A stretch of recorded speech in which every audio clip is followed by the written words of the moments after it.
Tchakan. Bonjour Mike, Silla.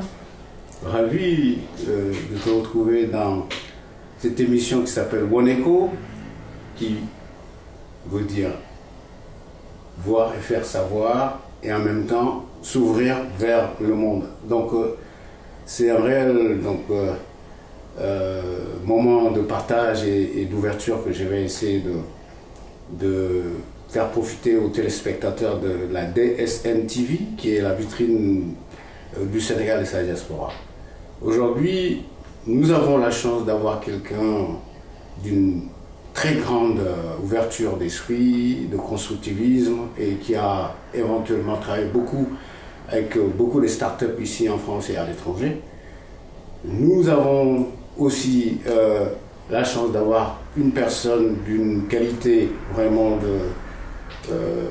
d'une trempe vraiment sociale, avec une énergie vraiment dynamique, parce que je sais que au Sénégal, vous avez eu la chance de rencontrer des associations, vous avez travaillé avec des femmes, vous avez travaillé beaucoup avec des gens d'une grande ouverture ici, avec certaines sociétés qui ont été créées par des gens de la diaspora. Cécile Tchakan, bonjour, et surtout présentez-vous pour qu'on sache en fait à qui on a affaire aujourd'hui. Je tenais déjà à te remercier pour cette invitation. Donc, je suis ravie d'être là. Merci. Et puis donc de pouvoir, en tout cas, partager mon petit bout d'histoire. Comme je dis, ce n'est jamais simple de se présenter finalement, parce que dans la pléthore de choses que je fais, qu'est-ce qui est important et qu'est-ce qui ne l'est pas.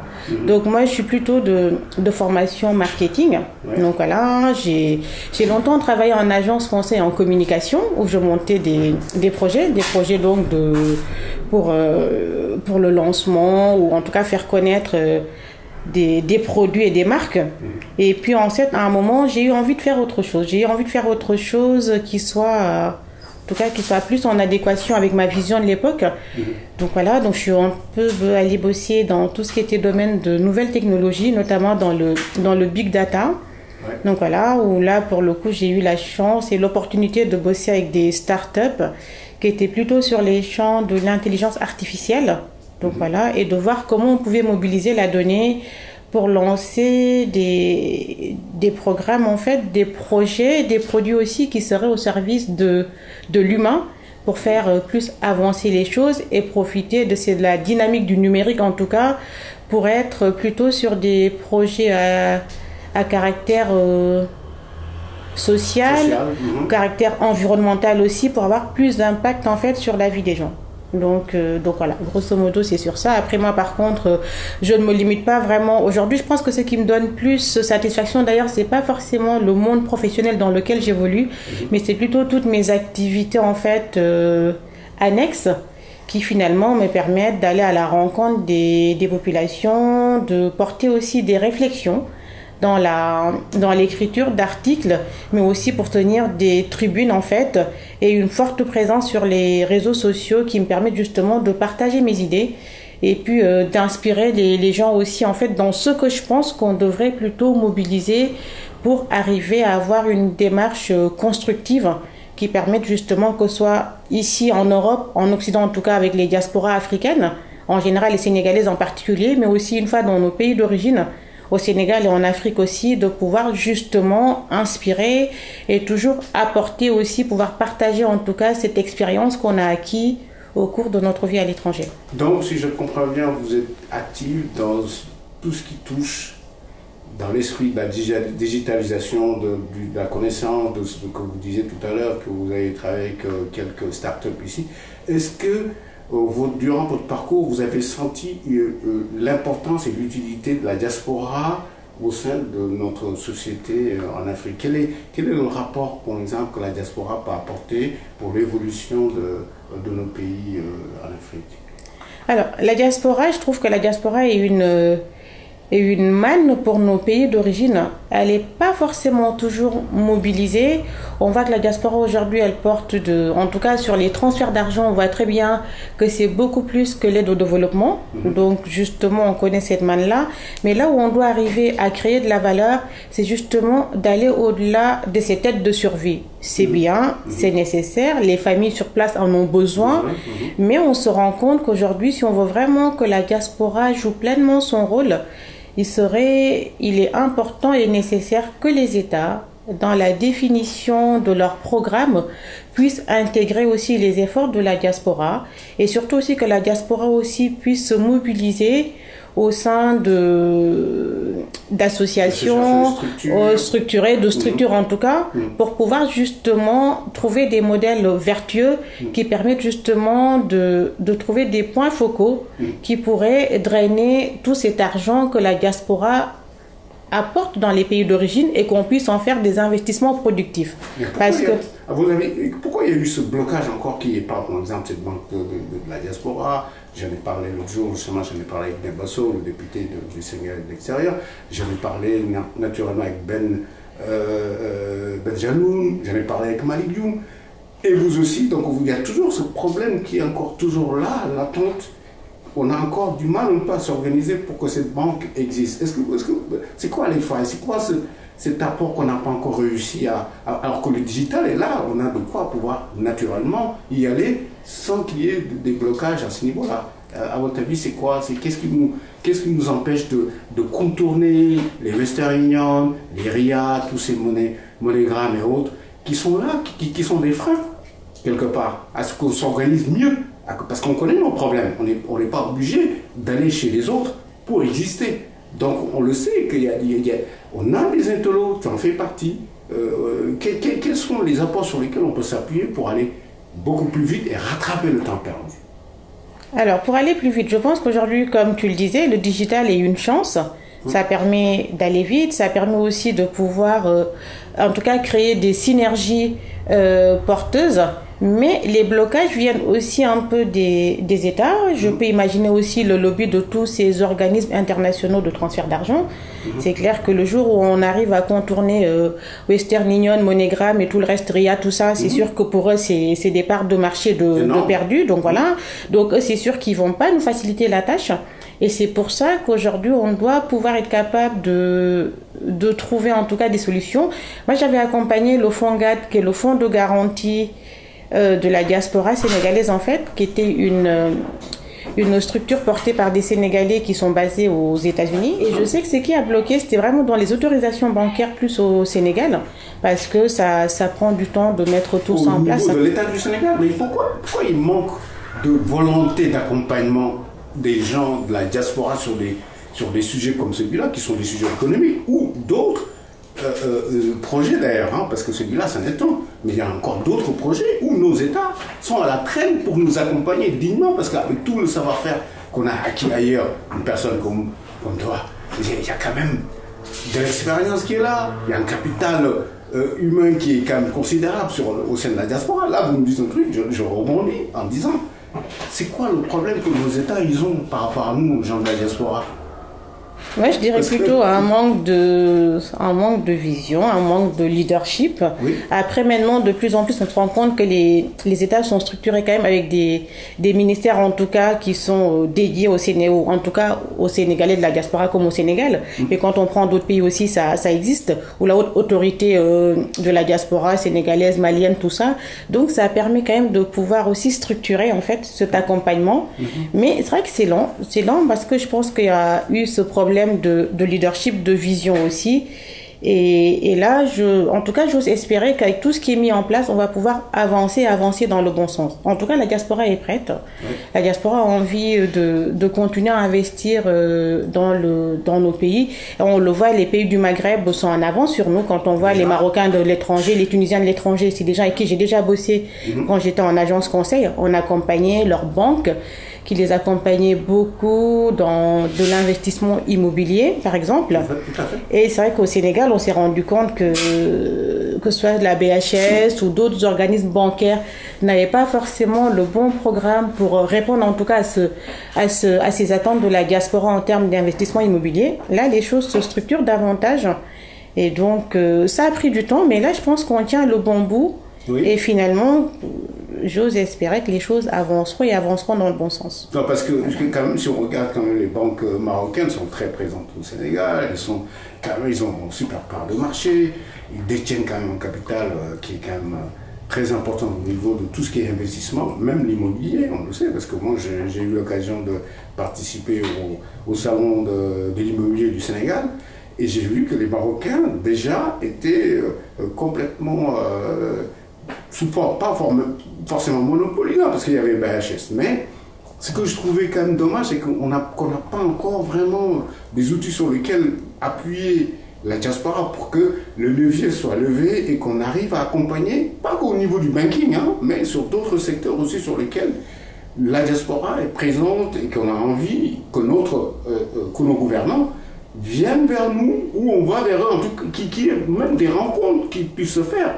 Parce que justement, début juillet, il y aura une rencontre ici sur Paris, justement à Sénégal, où il y aura des associations, l'association des Sénégalais de la diaspora va rencontrer la Caisse des dépôts et de consignation du Sénégal, donc ils vont venir trouver des solutions, faire des partenariats. Ça, c'est déjà un premier volet sur lequel on peut s'appuyer. Mais est-ce qu'il n'y a pas d'autres biais sur lesquels, mis à part nos associations, est-ce qu'il n'y a pas des initiatives privées, des sociétés ou des entreprises sur lesquelles on peut éventuellement espérer qu'il y ait une rencontre plus dynamique, avec des salons par exemple? Est-ce que vous, Sidi Diakane, vous avez encore un peu cette vision un peu de comment l'Afrique peut s'ouvrir vers ce biais? Alors en fait, moi je pense ce qui est sûr, c'est qu'on a la ressource. La ressource, elle existe, et donc elle est identifiable. Est déjà identifié d'ailleurs pour pas mal de pays. Donc aujourd'hui, ce qui nous reste, c'est d'être capable en tout cas de structurer en fait tous ces micro-projets qu'on peut avoir. Là, on a beaucoup parlé d'investissement immobilier, mais il n'y a pas que ça. On sait qu'aujourd'hui, l'Afrique fait face à beaucoup de défis. Donc si on est vraiment sur le monde des startups, nouvelles techno, digitales, tout ça, on se rend compte sur les problèmes de santé par exemple, sur la e-santé. Aujourd'hui, on sait que par exemple, il y a beaucoup d'Africains de la diaspora qui sont en Occident par exemple, mais qui ont besoin aussi de pouvoir prendre en charge des dépenses de santé de familles restées dans les pays d'origine. Et on sait qu'en général, quand on envoie de l'argent est toujours détourné et n'est pas utilisé en fait pour la bonne cause. Donc là, on peut imaginer aujourd'hui qu'on a besoin de créer une offre dans ce sens-là, où en fait les franchises sont versées dans le pays d'accueil et les prestations données dans le pays d'origine. Donc en tout cas, ça offre beaucoup de possibilités. Donc on a, je vous disais, sur la santé, sur l'immobilier, mais aussi sur tout ce qui est en fait industrie de transformation. C'est nécessaire. Donc il y a beaucoup de choses qu'on peut faire en tout cas dans l'écologie, dans toutes ces choses-là. Aujourd'hui, les voyants sont ouverts. Donc on doit pouvoir créer. Mais pour créer, il faut déjà avoir une belle vision. Mais est-ce que le gouvernement du Sénégal, est-ce que vous avez l'occasion de les approcher pour leur proposer des projets? Vous avez travaillé avec le gouvernement du Sénégal? Moi, je sais que j'ai déjà rencontré Moïse Sarr, le secrétaire d'État des Sénégalais de l'étranger, qui est en tout cas, donc comme je dis, cette nouvelle figure de politique sénégalais. Il est très ouvert, il a l'écoute de projets. Je sais qu'aussi il y a la DER, la direction à l'entrepreneuriat rapide aussi, qui porte aussi, en tout cas, qui finance beaucoup de projets portés par la diaspora sénégalaise. Après, aujourd'hui, par contre, ce qui peut se passer, c'est en tout cas de lancer un appel à tous les gens de la diaspora, de se dire qu'aujourd'hui, si on veut vraiment compter dans cet effort de développement au Sénégal, on doit être capable d'identifier en fait les projets sur lesquels on a envie de faire un focus et de pouvoir monter ces projets-là et puis d'aller chercher des financements étatiques, qu'on soit sur le fonds GIP, en tout cas il y a plein d'organismes qui sont aujourd'hui qui sont posés pour nous accompagner. Mais est-ce que les gens le savent? Donc tu parlais tout à l'heure de pouvoir faire des salons, des rencontres pour porter l'information, parce qu'on se rend compte en fait, quand on est dans le milieu, on connaît plutôt bien, et quand on n'est pas là-dedans, l'information n'est pas forcément disponible. Absolument. Donc il faut rendre cette information disponible pour les gens, montrer aussi à quel point on peut être accompagné, quels sont les secteurs qui sont privilégiés, parce qu'effectivement, il faut privilégier des secteurs. On sait qu'il y a des secteurs qui sont plus dynamiques et qui pourraient plus porter des effets de levier. Donc, il faut travailler sur ces secteurs-là pour justement inciter les gens à monter des projets qui répondent à ces besoins-là. Exactement. Là, aujourd'hui, on sait que... Exactement. Donc, vraiment monter tout cet avant-projet qui permet justement de pouvoir aller chercher mobiliser des fonds et de pouvoir dérouler en fait. Et au niveau du Sénégal, vous trouvez que depuis que le président de la République du Sénégal, M. Macky Sall, a parlé du projet lié aux jeunes, vous trouvez qu'il y a une dynamique qui s'est installée? Je sais que vous suivez très bien, que ce soit ici ou là-bas. De toute façon, maintenant, les Sénégalais sont à l'afflux des nouveaux projets. On commence justement, comme on a une jeunesse qui est dynamique, qui a envie justement de s'ouvrir aussi bien au niveau de la diaspora, parce qu'on oublie toujours que les jeunes Sénégalais qui sont nés ici sont une bonne partie, en ce moment en tout cas, une bonne partie des jeunes qui ont envie d'aller investir au pays, d'aller participer à ce niveau-là. Économiquement, ils sont complètement à la fois dans la dynamique du côté transversal et d'être vraiment actifs, aussi bien ici que là-bas. Donc, cette façon en fait de voir les choses pousse à ce que le gouvernement doit quand même penser, pas forcément qu'aux jeunes Sénégalais qui sont de l'intérieur du Sénégal, je veux dire qui sont du continent, mais qui pensent un peu quand même aux jeunes qui sont ici. Et j'ai l'impression c'est pas qu'on est mis à l'écart, mais il n'y a pas cette belle dynamique qu'on aurait souhaité, qu'il y ait vraiment un vrai inter-échange qui s'installe. Et je pense qu'il faudrait que nos gouvernants jettent un coup d'œil à ce grand fléau où il y a maintenant une immigration évidemment de là-bas vers ici, mais il y a aussi la vision des jeunes qui sont nés ici et qui veulent aller participer à l'évolution et au développement du continent. Et d'ailleurs ça c'est dans tout le côté, j'allais dire, de l'immigration africaine qui est là, aussi bien dans d'autres communautés, pas que sénégalaises d'ailleurs. Donc il y a le nouveau visage de l'Afrique est en train de se dessiner avec des nouveaux projets qui sont menés par des jeunes d'ici et d'ailleurs. Et c'est à ce niveau-là que je voulais demander, est-ce qu'il y a des startups ici à Paris, où tu exerces, est-ce qu'il y a des gens qui ont déjà fait appel à toi sur des projets sur d'autres pays d'Afrique? Oui, tout à fait, sur le Sénégal, sur le Mali, le Togo, sur le Cameroun. Donc on se rend compte en fait que les problématiques sont les mêmes, non? Les problématiques sont les mêmes en fait. Voilà, et aujourd'hui, c'est sûr qu'on peut avoir des projets démonstrateurs en fait dans un pays ou dans d'autres. Donc voilà, à peu près c'est plutôt les mêmes défis à quelques exemples près.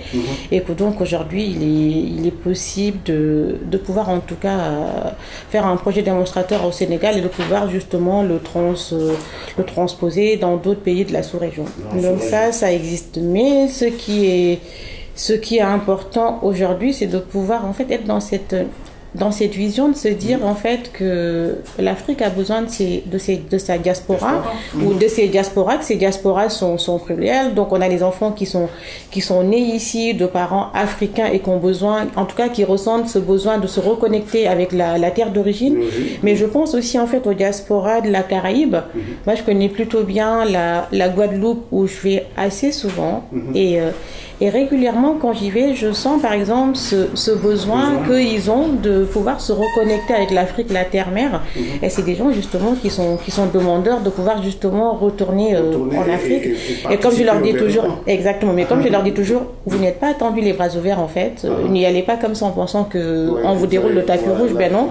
Par contre, aujourd'hui, il est important d'identifier des projets pour ça là. Mais c'est que moi je leur dis toujours, les gens de la diaspora, c'est ce qui, ils sont partis depuis l'histoire vers d'autres continents. Je leur dis qu'on est arrivé que quand on est revenu au point de départ.